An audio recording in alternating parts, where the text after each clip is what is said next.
Hey everybody, welcome to CAF Warbird Tube, the show where we talk about World War II, aviation, history, and so much more. Warbird Tube is produced by the Commemorative Air Force, the world's largest flying museum. Our mission is to educate, inspire, and honor through flight and living history experiences. The CAF began the Warbird movement more than 65 years ago, and thanks to the support of individuals like you, we continue to grow strong. We hope you enjoyed this episode, and now our host, Steve Buss. Thanks for watching and keep 'em flying. Good evening and welcome everyone watching tonight on Facebook and YouTube. Glad to have you with us.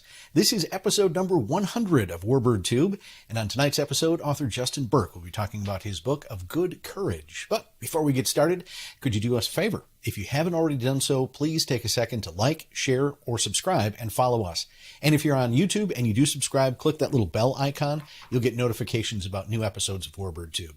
Now, as you're watching tonight, you may have some questions. Just type them into the comments section and we'll save time to answer them at the end of the show. And joining me now is Justin Burke. And Justin's book is called Of Good Courage. And I'm just actually going to read this off the description because I was trying to summarize the book in my own words, and I realized, Justin, you already done it for me. Of Good Courage is a riveting look into the extraordinary life of Merle D. Green and the airman who flew the B-17 Green Hornets.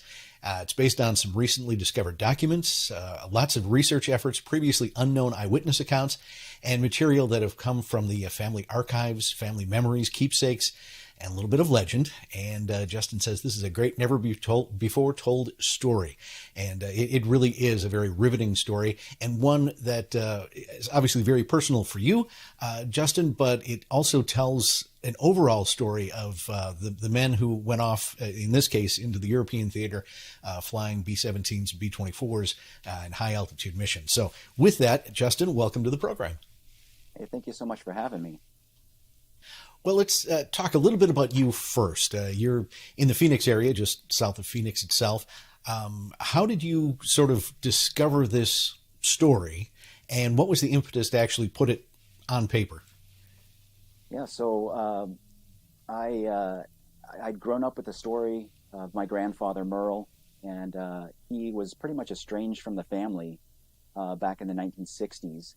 So my mother and her brothers had very little interaction with him. And to be honest, the interactions that they did have with somebody carrying PTSD and survivor's guilt weren't always the best memories of him. But I grew up knowing the story that he was a pilot. He was shot down over Germany. He was imprisoned and tortured, and came back. And the story was that he had changed a lot. War had changed him, and he was kind of on a mission to not necessarily kill himself, but he was looking forward to the end of his life because of the demons he was struggling with. So I knew that growing up. In 2018, I was working as a firefighter. I had a back injury, herniated a disc in my back. And that put me out for quite a while. And I kind of just revisited my passion for flight, and especially World War II and the bomber campaign. And I discovered Masters of the Air. I read that. I read Steve Snyder's book on his father, the story of Susan Ruth and Howard Snyder. And I was reading that book, and I thought, I probably can't touch anywhere near what Mr. Snyder put out there, but I thought my grandfather's story was something worth documenting. So I thought it was worth putting some research in. And 4 years later, here we are, and holy cow, it's quite a journey. Indeed. You mentioned, an interest in aviation and history. Did that come from hearing the stories of your grandfather, or were there other influences that kind of pointed you in that direction? Yeah, no, I just remember being young and just having a passion for flight. I grew up wanting to be a pilot, and found out in the sixth grade that my eyes weren't good enough, and that kind of killed my dream as a sixth grader. But I've always just loved flying. I've loved studying all the amazing war machines, and I've had obviously a little piece of my heart that's dedicated to the B-17 and World War II in general. And I just think it's an amazing era, what our boys did, what our men and women did during that time. So it's kind of just been something that I've held really close to me. Yeah. Well, tonight we're going to kind of look through a very high-level view of the book, and I encourage everyone to get the book and read it, because there's so much more in the book than we'll be able to cover tonight, and it's almost like feeling like we're doing a movie. There's only certain things we can be able to cover, but let's start with the early years for your grandfather. Yeah, so he's a cattle farmer. His family started out with cattle and corn in central Illinois. So they were at a place called Pleasant Plains out there. They had a dairy farm out there and also grew corn. But Merle's father ended up buying a biplane, and they ended up running a crop dusting business for the local farmers. So there are stories of when Merle was even just a little boy, he sat in his father's lap as they went out and flew around western and central Illinois. And as the farming operation expanded, as Merle got older, he was out there soloing in his father's crop duster while his peers were out there, taking the Ford truck into Springfield. And so he was able to kind of hone his skills. Obviously, you need some very good flying techniques to be a crop duster, but he really honed those skills as a crop duster over central Illinois in the 1930s. And of course, with high school comes along, and he also meets a nice young lady who would play a very significant role in his life as well. Yes, Rose. So Rose Denny she was actually from Springfield, and she was her family was very Catholic. She went to a Roman Catholic school down in central Springfield, and she was a cheerleader, and he was on the basketball team, and so that's kind of where we think they met. But they had this budding romance between the city Catholic girl and the country farm boy. So it's kind of funny. A lot of this stuff that we find in the story is just so cliche and almost belongs in a Michael Bay spin-off movie with some of this stuff. But he ended up courting her, and some of the stories that we have of their courtship was that he convinced this country girl out to the farm and took her up in the biplane a couple times. So can you imagine some of the first dates being flown across all the farm fields out there and seeing the Mississippi? And so it's hard to compete with that, I'm sure. Definitely. So what was his impetus to join the service?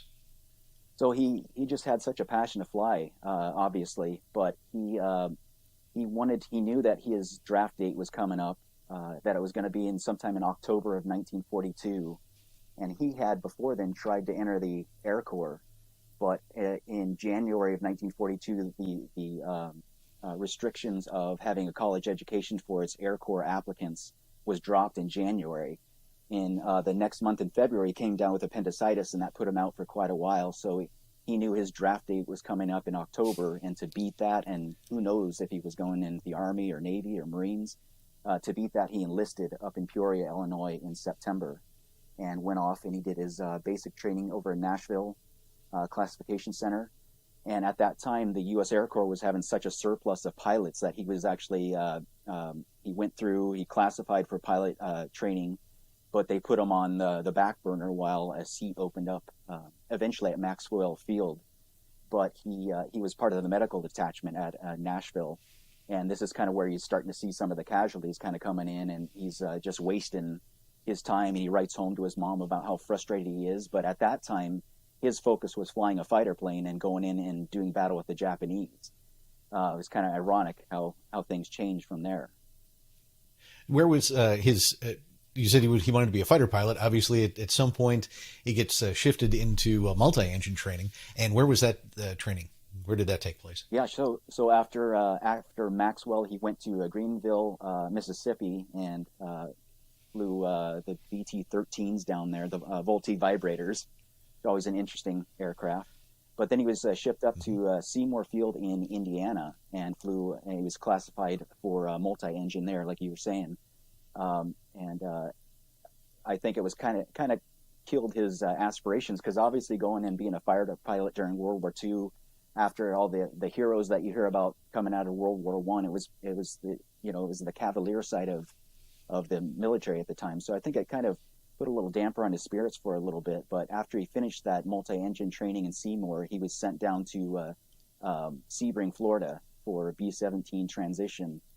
He did that for a short bit, got classified, was a lieutenant at this time, and then was sent over to Drew Field for B-17 crew assembly. And I think, honestly, when he met these boys, these 9 other people that he would be serving with. I think he just had a love for that teamwork and that camaraderie.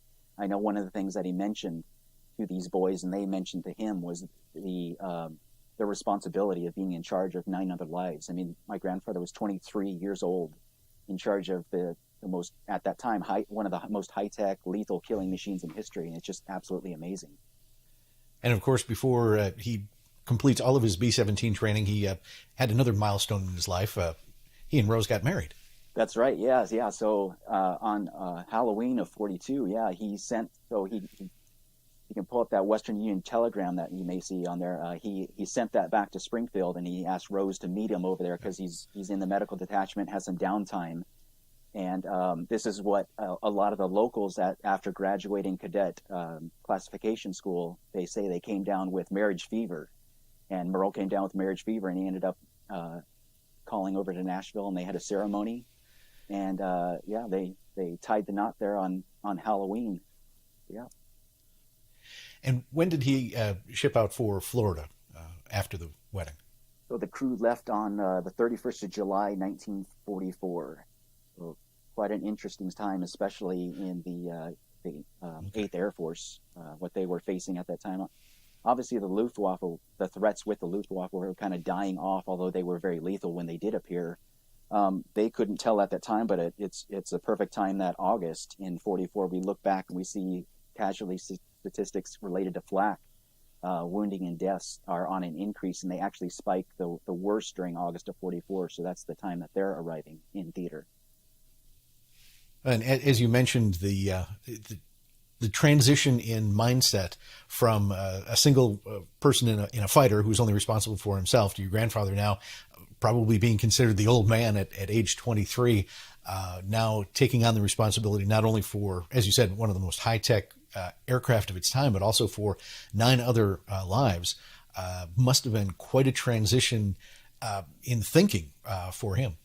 Yeah, absolutely. I think that I know that responsibility weighed heavily on him, and not only can we kind of see that in some of the letters that he writes back to Rose and to his mother, but especially after the war, the events that happened while they were deployed just absolutely destroyed him, because his bombardier, Jack Williams, they met obviously in Florida, and they were together for 6 months, but he writes back that this boy from West Virginia is his best buddy, his best friend.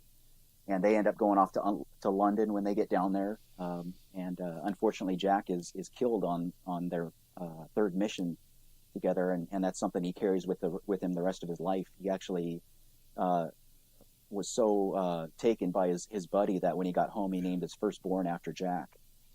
So you said they shot down on the 3rd mission, so they had 2 successful missions before that. Do you have any details on what those missions were? Yeah, actually, they were pretty interesting. So my grandfather and the crew were assigned. They did some indoctrination in country training mid-August of '44, and they were sent to the 94th Bomb Group out of Rougham Airfield. And for about a week, they sat there, kind of getting new equipment, getting familiarized with the schedule and all that. Did some familiarization flights around northern England. And then, as kind of obviously was normal for those crews, they broke up all these new crew members and put them with veteran crews. So my grandfather actually flew his first 2 missions with 2 separate crews. One of these missions that you may be seeing right there with the smoke bomb, that the 94th Bomb Group has that's their big letter A on their tail. That's when they went on September 10th to Gielbelstadt Airfield, where the Me-262s had been. It's one of their nests in northern Germany. So they went to that airfield as a 3rd Air Division that the 94th was part of, and they ended up getting really good hits on that airfield. It was such an important airfield for the Germans that they extended it to a whole 9,000-foot runway, and they actually camouflaged the surrounding area and the runway itself to make it blend into the meadows and the fields, even going to the extent where they painted what would look like livestock or sheep on the field. So September 10th, they went to that mission. A couple of the other crew members flew on September 9th to actually supply the French Maquis, where they flew in at an altitude about 500 feet over France, and they ended up dropping supply pods to the French Maquis there, which was an amazing mission, really something that the 3rd Air Division and especially 94th Bomb Group was really proud of to this day. I remember talking to one of the veterans named Morton Kimmel, who was on that mission, and he says that was one of the most memorable and kind of affecting missions that he had ever been a part of. But the French were out there giving them the victory sign and waving at them as they were dropping these parachutes from extremely low altitude. As you can see, they have their flaps down, there's wheels down to decrease their airspeed, and it was one of the 4 supply drop missions that they were a part of, and they were very proud to wear that. So the 3rd Air Division and the 94th were some of the few units that were able to do that. Jack Williams was on that flight, and a couple other members were. This was their initial mission into combat, a fairly easy mission for them, but I think a very memorable one nonetheless. Indeed, and one that we don't hear much about. A lot of the books and reference materials that you read really focus in just on the bombing missions over France, over Germany, but there were also other missions like this one that really were also very influential in the outcome of the war. Yeah, absolutely. It's just some of those stories that I think a lot of these stories that we are fortunate to kind of stumble on and find out about, that we need to kind of get out there, because it's really important to preserve all of that history, and it's obviously world history, but pretty amazing things that we were a part of when we were over there. The boys were a part of, I should say. Yeah. I was going to say on one of those couple of those pictures, you can see the smoke marker bombs that they're dropping out of the aircraft, and on that September 10th to Giebelstadt airfield, you can see that smoke marker trail.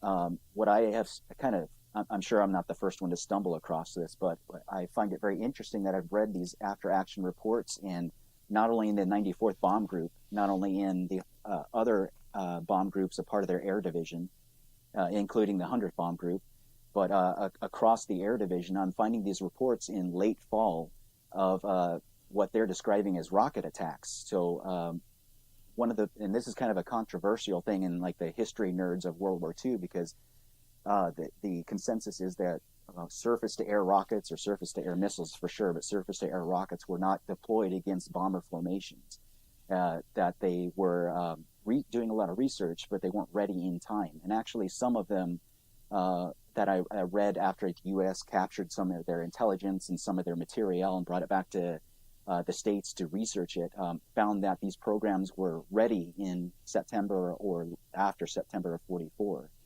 And I don't think those specific models were deployed in combat, but it's hard to ignore that these boys are writing about, they see these, they describe as a reverse smoke marker bomb rising out of these fields towards them. And on my grandfather's second mission, his tail gunner reported seeing one of these. He called it a telephone pole-like object that shot up right behind the tail and barely missed them. So obviously they're not guided missiles at the time, but we're getting accounts from numerous people that are reporting ground-to-air rockets, and I'm actually getting a lot of criticism about that. But again, I'm just kind of reporting what these guys reported, and it's, again, we're finding it over consecutive missions. We're finding it in certain places like around Berlin, in southern Germany, around Frankfurt. So it's funny that they might have these actual rocket installations that they were utilizing against Allied bomber formation. So I think it's something to kind of look into. So maybe that'll be another book. There you go. Another interesting piece of history. The photos that we're looking at, are these from your grandfather's collection or from the bomb group or just general research? A couple of them are from some of the photographic unit out of the 94th Bomb Group. A lot of it is National Archives and that kind of stuff that we're looking at. Well, you mentioned the missions on September 9th and September 10th. Then we come to September 11th, which is a pivotal day in the story. Yeah, sure. So September 11th was technically my grandfather Merle's third mission. It was his first mission and the crew's first mission as an intact crew. So they were all on the crew together for the first time. He had been signed off, so he was able to take his crew out, as was protocol for these 8th Air Force boys. At the time, they had a total of crew of 9. Back in Drew Field, as you can see, there's 10 members. The right waist gunner was transferred in the days before September 11th to the 15th Air Force down in Italy. So he was removed from the crew at last minute because at this time, obviously, the 8th is kind of seeing a decrease in Luftwaffe attacks. They're thinking the gamble of running one waist gunner is okay enough, so they're moving men to be able to establish more crews. So they went into combat that day with 9 members on September 11th. As you can see, they were crossing over into Belgium and before entering into German airspace, crossing over the Rhine, entering and passing around Frankfurt. This was a fairly big deployment at the time. Oil was the target of the day. The other 2 divisions were hitting oil refineries in northern and central Germany, but the 3rd Air Division, with my grandfather in the 94th Bomb Group, was tasked with a much more extensive mission to where they flew almost down to Czechoslovakia. They were actually attacked by a flak unit in Brucks, so they were shooting at them. They came across a couple more contacts where they reported surface-to-air rockets that missed them. But flak was fairly heavy for them when they got over there. When they got to the extent the furthest of their flight path, that's when kind of the 3rd Air Division separated a little bit more. The 100th Bomb Group ended up going a little bit further east to one of the refineries at Ruhrlin, and this is September 11th is one of the deadliest days for the 100th Bomb Group, where they were just decimated. I think they lost something like a third of their bombers in a very short time. So as my grandfather's unit was turning north and the 100th turning to east, they were watching this incredible show where they were just getting butchered. There was a radio recall that didn't come out to the 100th Bomb Group, so they not only continued on with their initial attack and didn't hear the recall, but the other units did, so they were left almost completely alone. So the Germans just saw the perfect opportunity to jump on them. And here we're actually looking at the formation notes from that mission. Yeah, this is interesting to see. As you can see, the green crew in the lower left down there, they were put in as the newbies. They were called flak bait, obviously, when they showed up. But as the newbies, they were put down in that lower element down there on the complete opposite outside element. There's a plane on this formation report behind them that is actually the tail end Charlie unit down there, but over the channel they had engine problems. They ended up turning back, leaving my grandfather and his crew, which they were called the Green Hornets, completely exposed in the back outside of the formation. It's a little ominous, I would think.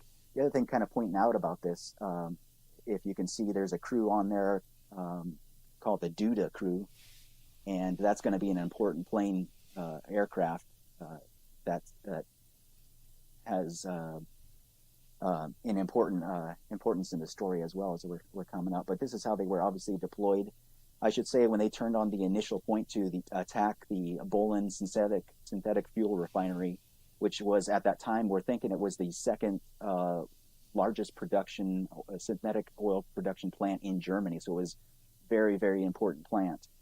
And once they engaged on their initial approach on their bomb run to the target, they were attacked by a lone Me-109 which flew an S pattern through their formation. It really startled these guys a lot, even the veterans of the group, because they reported that they thought this guy was on a suicidal attack to hit one of the bombers.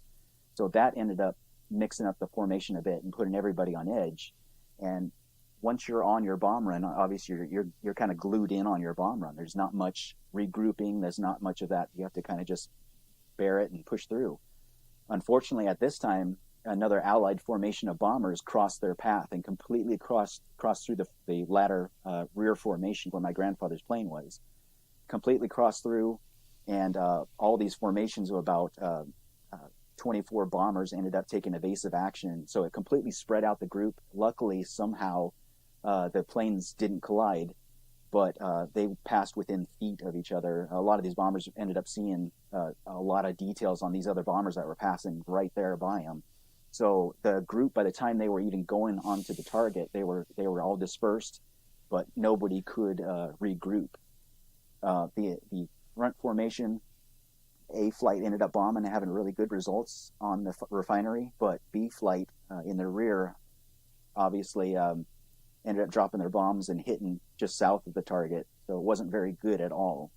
But after they dropped bombs away, that's kind of when these events started unfolding for my grandfather, and it all begins from there.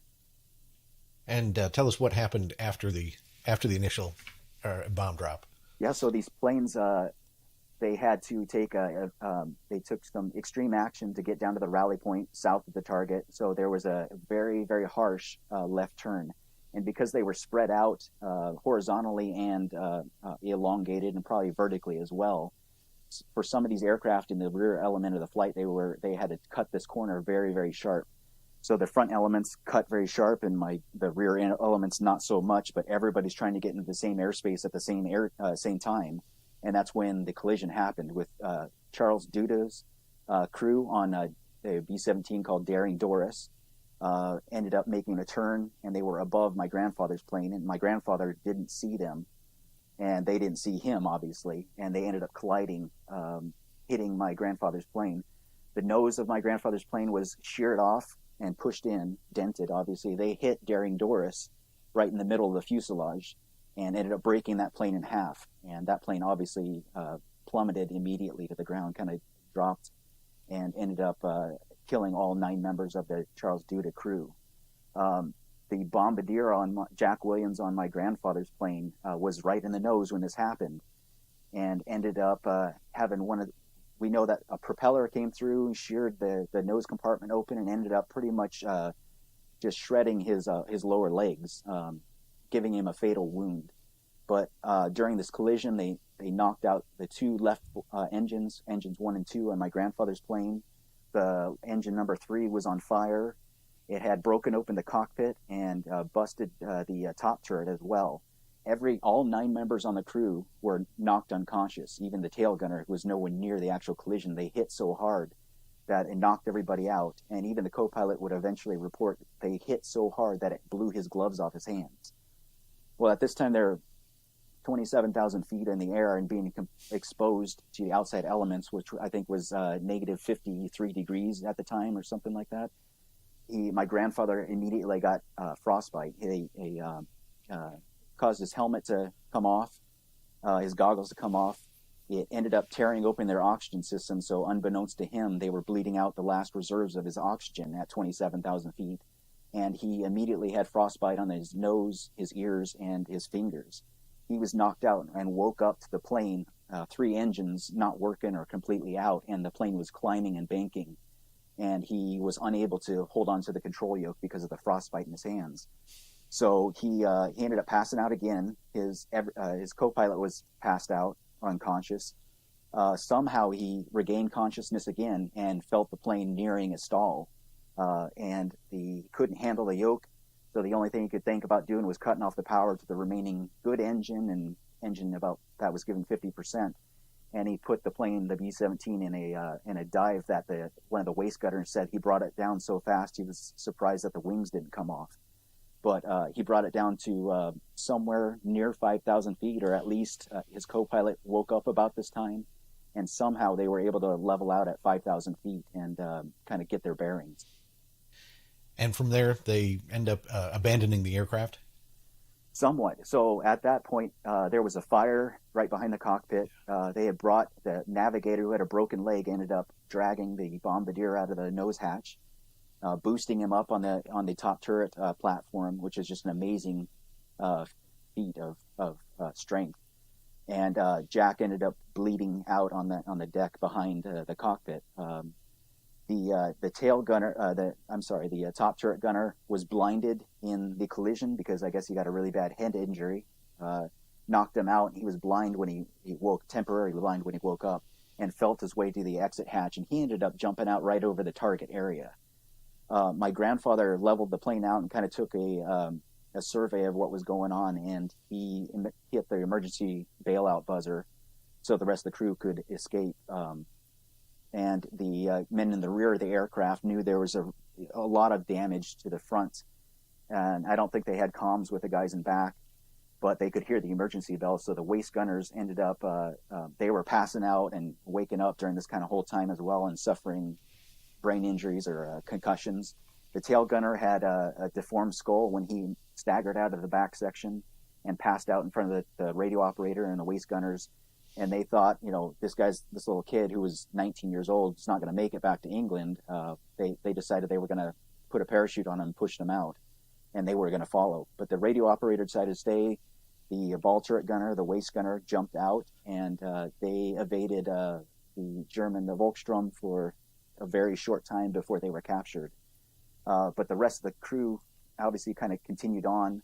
My grandfather was trying to hold the plane steady long enough for everybody to get out, but something changed where he decided he was going to try to take that plane to France, which was a good about an hour and a half flight to Allied lines over in France.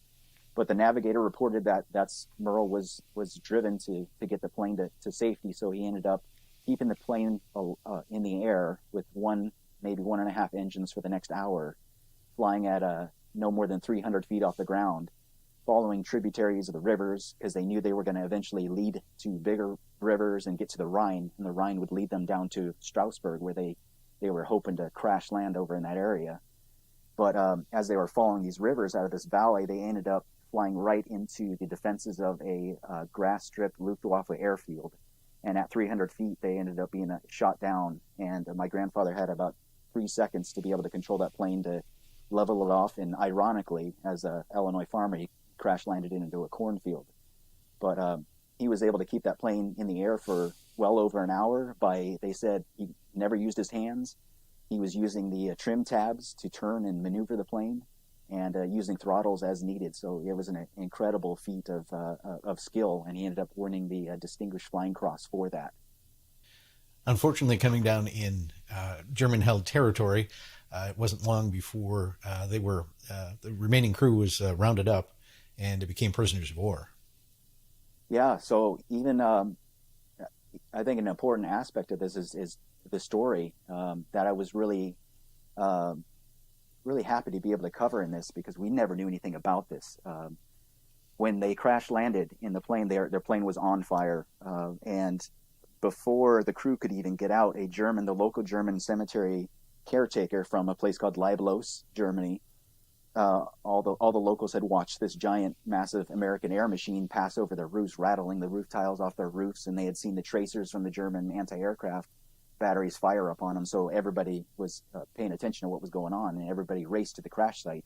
So even before the crew could get out, the German cemetery caretaker was seen hopping into the front nose of the bomber and trying to go in there to try to pull some Americans out of this burning bomber. The radio operator ended up getting out, coming around to the front, and seeing this civilian in civilian clothes jumping up into the aircraft that was burning, and he ended up pulling them out. And they kind of staggered away off to the side, away from the aircraft. And I could only imagine it's probably like, two worlds colliding at that point. They probably looked at each other and didn't know what to take of it. But my grandfather, the co-pilot, ended up getting out. Co-pilot was severely frostbitten as well. He would end up losing both hands, amputating all the fingers on both hands. Everybody had a concussion. The radio operator got out. The bombardier was killed. The navigator was he suffered severe frostbite on his left hand, broken leg, broken ribs. He got out. Everybody else had jumped about an hour previously near the target area, but they had made it over to Leiblos. Well, the locals came down and ended up giving aid and bandaging their wounds, helping them away, giving them some water. They couldn't talk to them, but they were helping them out. And about a couple minutes later, the Luftwaffe detachment showed up on scene, took them prisoners, and took them over to this house that you see up there. And that's where they spent their first night as POWs. Now, for the local German population, for their sympathy that they gave to the crew, a lot of them were summoned by the local Gestapo for interrogation the following day for aiding the enemy, which obviously there was a big crime against the state. And multiple locals were told that they were facing a jail time at the very least, but a lot of them got away, luckily, without any repercussions. But they spent the first night there, September 11th, at that small house, and the following day they were shipped into Frankfurt where the crew was taken to the intelligence and POW processing center at Dulag Luft, and the crew was separated there. This is my grandfather's intake photo. As you can see, his ears were frostbitten and they're bandaged. His arm is in a sling. His right hand was severely frostbitten and swelling and black at this time. And he ends up talking to his interrogator and wouldn't give him any information on the crew. And the interrogator, the German, was very upset with him, obviously. So he ended up showing him his wounds, saying he and his crew needed medical aid, and they weren't given any aid whatsoever. In fact, he was thrown in the cooler in a solitary isolation by himself for the next day. And a local German came in, a local aid man came in and ended up opening up his hands by cutting his hands with a scalpel. And I guess his hands were very blackened and blistered at the time. But that's the only aid the Germans gave him for the next 3 weeks. And actually, after the war, when he returns, my grandfather ends up giving a testimony to the JAG department for one of 2 war crimes that was committed against him and his crew. The rest of the crew is kind of processed. The enlisted men are sent out to Poland at Stalag Luft 4. And the other 2, the navigator and the co-pilot, who are severely frostbitten and hurting, are transferred over to the local military hospital at Hohemark. There, my grandfather, somehow, he must have pissed off his interrogator enough that they sent him to the POW camp at Moosburg. And they didn't give him any treatment, but decided to punish him by just sending him to a permanent POW camp. So he sat there for about 3 weeks with no care whatsoever, other than an English medic that kind of bathed his hands. But he got very badly sick. He was probably getting sepsis. And the Germans saw him at that time and said, we got to transfer him to a military hospital. So that's where they sent him, and they ended up doing 3 surgeries over there, amputating the fingers off his right hand, and he recovered. So back home, you're seeing a lot of these casualty telegrams and letters that are coming home. And I just keep thinking about his mom and his wife and his family, thinking, like, this guy disappeared for about 2 weeks on the other side of the world in this amazing conflict. Like, it takes a lot of courage and bravery for the family to face the unknowns at this time too. And he was able to write home to his mother and to Rose, but it might be hard to see on the screen, but they could only write 3. They only had 3 pieces of stationery that they could use each month, so he had to be very judicious in sending his letters back home. Yeah, absolutely. He wrote one around Thanksgiving saying that he was sorry he was going to make it home for Thanksgiving, but the Germans are treating him well, and not to worry. He also writes that he's sick of flying. He wants to come home and take up his farming work from his dad. But what I also found interesting at this time, he didn't really elaborate on his injuries to his wife or his mother. He kind of told them that he had surgery done, but he didn't talk about what he had gone through for the last 3 weeks. During interrogation, he was actually, we found out after the war that he was actually beaten, which is kind of contradictory to what a lot of Allied POWs see at Dulag Luft. There's very little physical action taken against prisoners by the Germans. But not only is my grandfather, the story is that he was beaten by his interrogator, but the waist gunner on the crew at a separate incident at Dulag Luft was beaten with a rubber hose. So it did happen. It's unfortunate these kids had to go through that. But what I thought was interesting about these letters is he's writing these letters to his mother and to Rose, and they're giant letters. Like, it's because he's obviously using his nice and easy and clear and make sure no messages were being passed back to the family. So they were required to write in capital letters like that. So we have some photos now of some of the people who were involved with the initial rescue of the crew after the crash. Yeah, the single boy, that was Gerhard Sulzer. His parents were the ones that gave aid to the radio operator and got in trouble. His father was interrogated. But Gerhard saw the plane crash that day. He saw the Americans being captured. And actually, in the days afterwards, when the Luftwaffe let the aircraft alone in the field, it sat there for about a month before it was cut up, dismantled, and processed for various other things that the state needed. Gerhard ended up sneaking onto the plane like a lot of the local boys and ended up stealing the handles off of the 50 caliber machine guns, and he says he used those handles as his bicycle handles for quite a while. The group of men, I guess, that you see there, the man on the ground was Friedrich Griesman. He's the local cemetery caretaker. Now, after the bomber was obviously on fire when it sat there for a while. The Germans ended up extinguishing the flames, but Jack Williams' body was trapped in the wreckage, and his body ended up burning up a little bit. The Luftwaffe on the 12th or 13th ended up pulling the body out, and all they did actually was throw it in a ditch by the side of the field and threw some dirt on him. Well, the local Germans didn't like how they were treating this young boy's body, so Griesman and a bunch of the locals ended up digging up the body, bringing it back to the cemetery, dressing it, cleaning it. They constructed a casket for the body, and then they buried Jack Williams' body amongst their own in their local cemetery. And they didn't know at the time, but U.S. would recover that. The graves registration units would eventually come across that after an investigation in late 45. But they decided to take care of this American who, the state was telling them that these were the American terror flyers, the terrorists. They were the murderers of women and children. And I think a lot of these locals, they had fathers and brothers out in the front fighting against the Allies, but they still chose to show that sense of humanity and care and love. And we hear so much about, the French helping out downed Allied airmen, or the Belgians, or the French Maquis, or whatever it might be, and that the Germans were always a part of this lynch justice, the retribution towards Allied airmen. But I thought it was very, very important to capture their story in this, because they knew exactly what they were facing when they were giving aid to these airmen, when they were trying to talk and communicate to these airmen, when they were interacting with them. They knew what the consequences could be and decided to help out anyway. And I think that's one of the bravest parts about the story, and it's very commendable. So I was very fortunate to come across a story and even speak to some of the eyewitnesses that were there that day.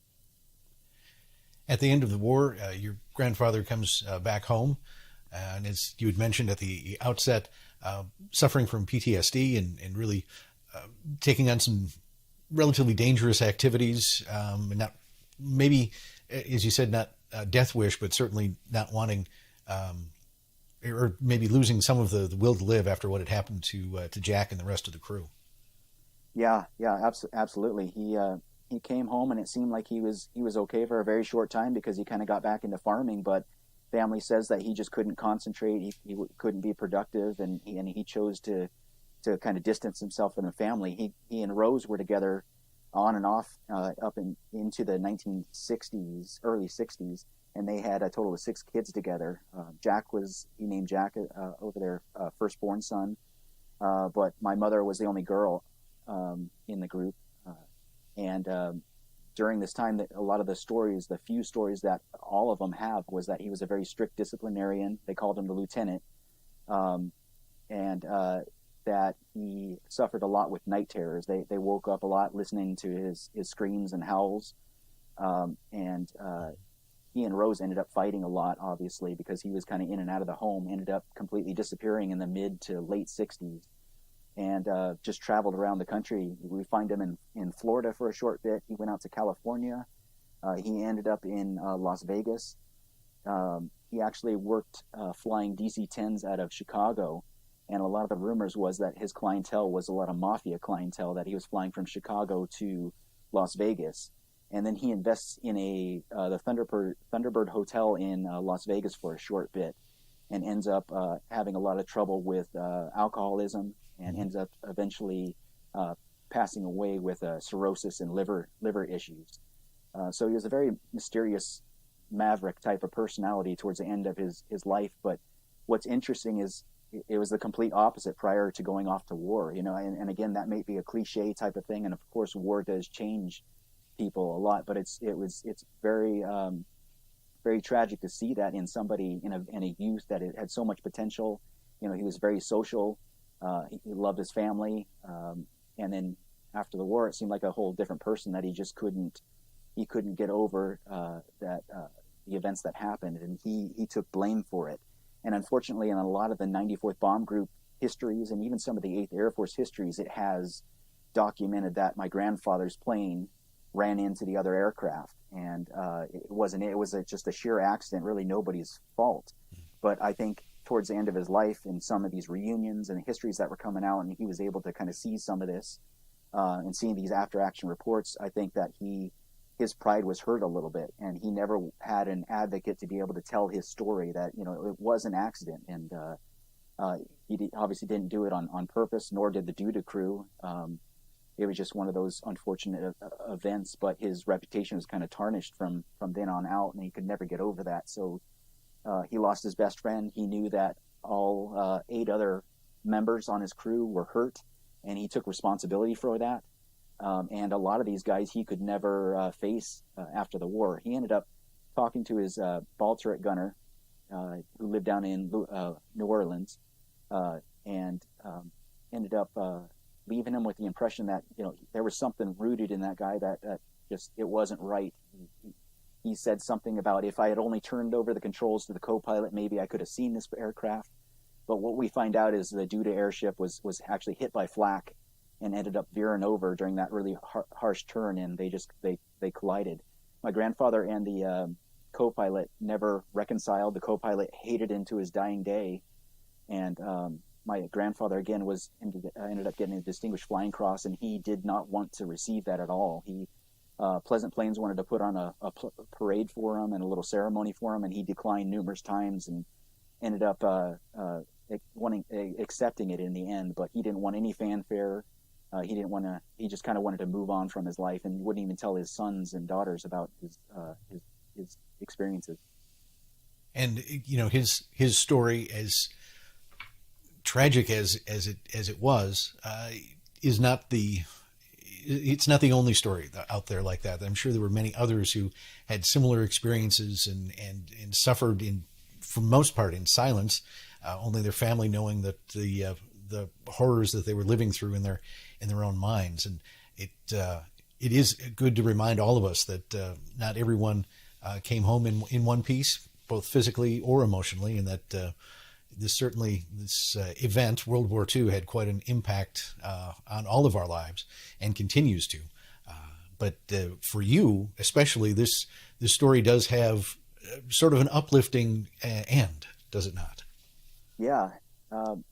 I'd say we knew probably 10% of Merle's story before I started doing my research in 2018. And in that, like I mentioned, I was able to find out a lot of these stories that we just had no idea. The interactions with the Germans, we didn't know that he was actually shot down. We knew that the aircrafts collided, but we thought if they collided, he couldn't have been shot down. So there was like a lot of confusion there, but it ended up being this huge story of him keeping that aircraft in the air for another hour before actually being shot down. We found,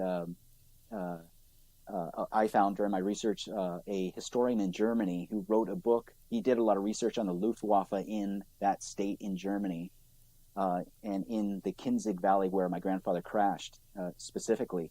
And I just happened to come across his resources, his book that he wrote about my grandfather's plane, the Green Hornets, and I got in contact with him and ended up developing this relationship with him. And in August of this year, after fighting COVID restrictions for 2 years, I flew over to Germany and ended up meeting this historian. We were invited by the mayor into the city hall, where we dedicated a plaque from the crew to the community. We sat down with the local historical group and the author and the mayor. Ended up sharing, at first it was light beer, but the mayor ended up saying, hey, we're just going to commit. And he ended up having legit German beer, sausages, cheese, and a great spread. So they ended up giving me some great little gifts, but they actually presented me with the emergency boarding axe from my grandfather's aircraft that was taken by another local boy in the days after the crash. And they just gave that to me as a token appreciation, which I was absolutely flabbergasted, to think that was on there, and that the history that comes with that. So don't ask me how I smuggled that back through security to the States, but I got it back home. And from there we saw a tour of the town. It was just a beautiful little German village, really picturesque, beautiful village. And we saw the crash site. We saw where Jack was originally buried, and we saw the cemetery. we were able to visit that house where they were taken as POWs that first night. And if you can see on the picture, I'm not sure if it shows it, but the bars are still on one of those back rooms. But it's a private residence now, and they graciously invited us to look around the house and handed us a bunch of these photographs that had been never before seen photographs that were taken by the local Luftwaffe detachment that were in the house that had never left, and the homeowner just happily handed them over. And it was just such an amazing, surreal experience. I still think about it. It's just absolutely amazing. I'm just so fortunate to be able to meet so many people during this process. And they wrote a little article of the plaque dedication and meeting after 77, 78 years later. What an amazing story for all of us. Well, Justin, thank you for sharing a piece of your memory and story. Like I said at the beginning, there's much more in the book. If someone wants to get a copy of the book, where's the best place that they can find it? Yeah, sure. So please go on Amazon. It's available on Amazon, Kindle. For now, we're going to get the audiobook hopefully out pretty soon.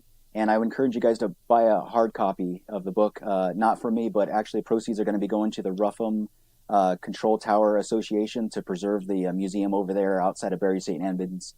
And hopefully it helps them out a little bit. So please help us out. Awesome. And we, again, appreciate you taking time. Go to Amazon, search for the book. You can look for it by the title of Good Courage or by Justin's name as the author, either way. And it's really wonderful that you're putting the proceeds from the book sale to a good cause. And also thank you for helping to serve and protect as a firefighter in the Phoenix area. We really do appreciate it.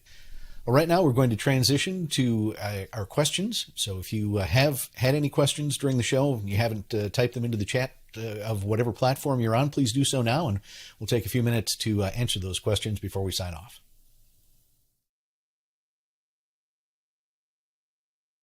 All right, and we are now live, and Justin is joining us again. Justin, thank you. You're it's kind of hard to see in the background, but you're actually at work right now. Yeah, work on shift. Well, thank you for taking time out to answer some questions from our audience. We're just looking at a couple of them here. What was when the book finally came out? What was your family's reaction to the book, especially your mom?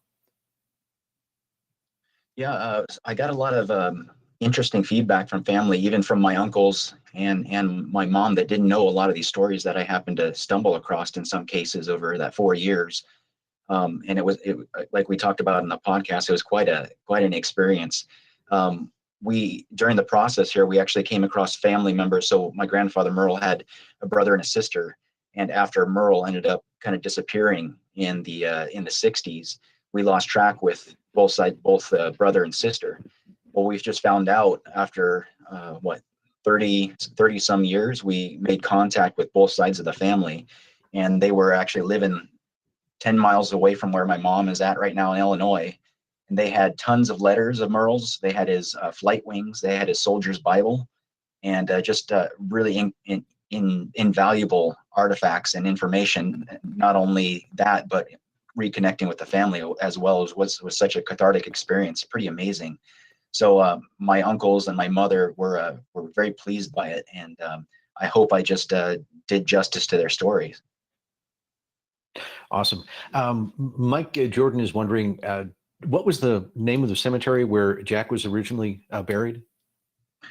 So the pictures of that cemetery where he was buried was in Leiblos, Germany. It was in kind of central Germany in Thuringia, just about 60-minute drive east of Frankfurt, in a beautiful little area. So after the U.S. Graves Registration units did their investigation and found Jack Williams' grave there, where you see in the foreground of that picture, they in May of 45 reinterned his body and shipped him east. First of all, they sent him to Eisenach, where they had a collection point of a lot of the dead soldiers, the fallen at the time.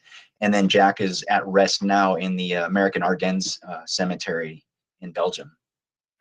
Okay. What maybe was one of the most fascinating, or maybe several fascinating artifacts or facts that you discovered that just sort of stood out in your memory as you were doing your research? Yeah, like I mentioned about finding his soldier's Bible and flight wings was it was a really surreal experience. I was at my I guess she would be my second cousin who had all these artifacts and a lot of family history. So she just gifted me it one day when we were back connecting with him in Illinois, and I was blown away. So holding this memorabilia that was in my grandfather's possession that he earned and that meant a lot to him. It was almost really emotional for me. So I was very lucky there, and as I'm sure some of you can take from the title of the book, it's taken from the Bible, be of good courage, and that really kind of stands out of. Not, I mean, it's an amazing story what my grandfather and the crew went through, but it really encompasses what my grandmother had to deal with and her strength and faith during this time period. So it's a little nod to her. So those were pretty interesting to me, but I think the thing that really stands out to me that we talked about was the interaction with the Germans, and it's just one of those stories that you don't really hear of too much. So to be able to talk about that and to write a whole chapter on it and talk to these people, when I went back there in August, I met Heinrich Goy, and just an amazing guy. I couldn't really speak much German to him. He couldn't speak any English, but it's amazing to know somebody that saw that event and was that close to my grandfather at that time. So just really amazing story what all those Germans did, and I think that it's important to tell that story. Indeed.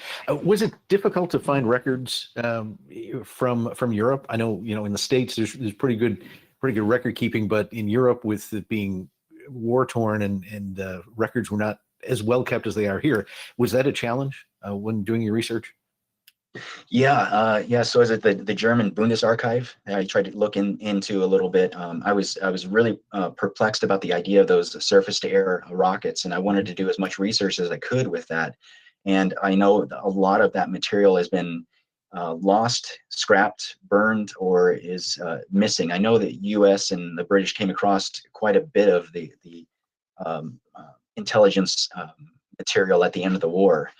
But I really wanted to do that research for that program, especially, and I'm still looking for more proof. But at this point, it's scant evidence besides the eyewitness accounts from the air crewmen. What is that? Absence of was it evidence of absence is not absence of evidence? Absence of evidence, the other way around. Yeah, right. So Yep. We'll find it. We'll track it down. So because it's a really interesting idea. I know a lot of people were talking about that possibly these things that the men were seeing were the V2 rocket launches, Mhm. but we were also finding that in that research, these launches that these men were seeing that they thought were ground rockets weren't anti-aircraft rockets, I should say. They weren't being launched where V2 rockets were being launched. They were being launched at different dates, so they don't really align on that, and they're not characteristically described as what you would see or what people saw with V2 rockets at that supersonic speed as well. So it's an interesting thing to come across, and hopefully there's something buried in their archives over there, and we can come across it. So will that be the subject of your next book? I think so. I think that might be one of the many things I want to learn about and write, and hopefully I'm sure there's some amazing stories over there that just need to be uncovered and some time devoted to. I know all the German researchers that I came across were just amazing help for this entire story, and very interested, but willing to do anything that they could to get me those resources, on the other side of the world. So I think I'll hit up those resources again, and it'll be an interesting thing. I know another thing we didn't really get to talk too much about, or really at all, is with the Daring Doris crew after they had crashed. They crashed just south of the target that day near a town Outagast, and I contacted a historian over there that tracked down some eyewitnesses to that crash as well. Some of the interesting things that I need to do more research on is that we're finding that it's possible that some of those crew member on that ship were swept out of the ship and actually parachuted or landed away from the aircraft, because 6 of the 9 bodies were never really found, but their remains were collected in a common grave. They never identified any of the 6 individuals, and they were buried and interned eventually in Kentucky. After the war, the other 2 members were found and shipped back to New York and California, where they were from. But some eyewitnesses were saying that they actually saw more bodies that weren't reported by the Germans. They weren't reported by the Americans afterwards, when the graves registration units came into that area. Couldn't really find these people. But there's a good amount of evidence that there might have been a few, 3 or 4 of these crew members that got out of the plane. Now, Louis Lahair, the top turret gunner on my grandfather's plane, was the one that was able to, he was blinded after the collision. He ended up getting out and parachuting, and he actually parachuted into Bolin, where they had just dropped their bombs. Pretty bad spot to parachute into, right? But he was captured, and 3 days later, the Gestapo pulled him out of the local jail into the fields around Outagast, and they thought they were going to be out there and be executed. He was with another U.S. airman, because the Gestapo put him out in these fields, and they thought they were going to shoot him.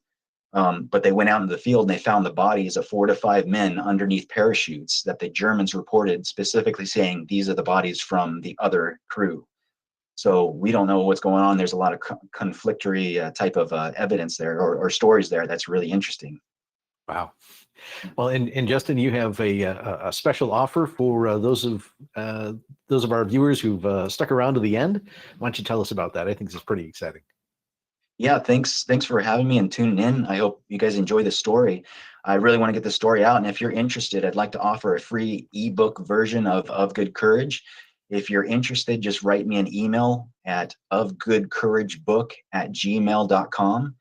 And I'll send you over a link to the free ebook version of that. If you like it, if you enjoy it, I just encourage you to think about buying a hard copy of the book off of Amazon, because a portion of the proceeds are going to go support the efforts of the Rougham Tower Association in England. Some great efforts that those English, our brethren over there in England are doing to preserve not only the 94th Bomb Group, but the USAAF in England in World War II as well. So check out their site, and I hope you enjoy the book. Good. And that email address one more time. ofgoodcouragebook@gmail.com. Excellent.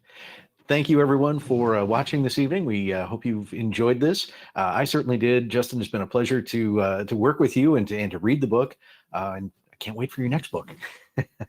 By the way, folks, if you have an idea for an upcoming show, just drop Leah Block a note at media@cafhq.org.